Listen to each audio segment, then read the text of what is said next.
I was asking him about triple net lease, and I asked them, okay, are there any ways to add value to triple net lease properties? And he said, nope, not my thing. I don't do that. I focus on properties that are more coupon clipping properties and opportunities.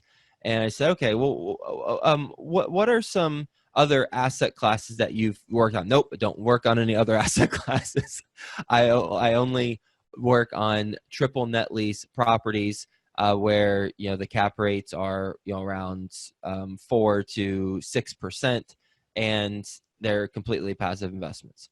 Okay, well, what are some other things that you've done? Nope, I don't do. So he was very adamant about he stays in his lane. He has focused for a couple decades on triple net lease properties for investors who are looking to get into that.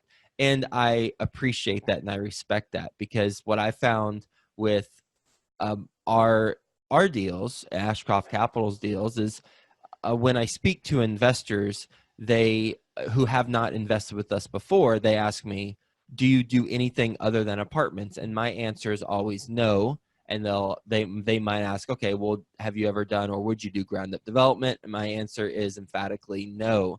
And the reason why is because I've realized just power and focus. And certainly Alan has taken that to an extreme, or rather he's doubled down on it, I should say, not to an extreme, but he's doubled down on it because he's been doing it for decades.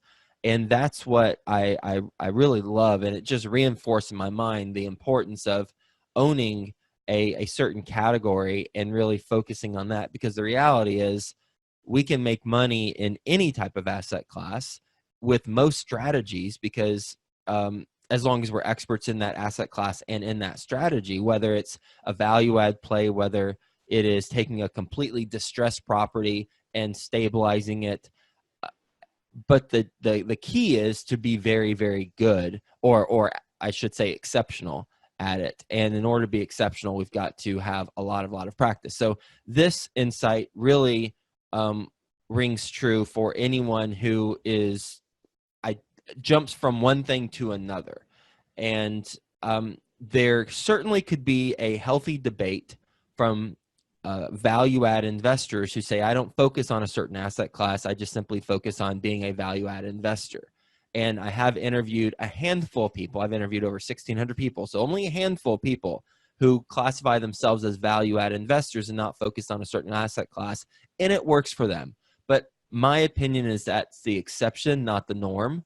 And for the vast majority of us, being focused on one area, assuming that we're active, not passive investors. If we're passive investors, then that's a different story. I think it's easier to focus on multiple areas because you're not the one executing the business plan.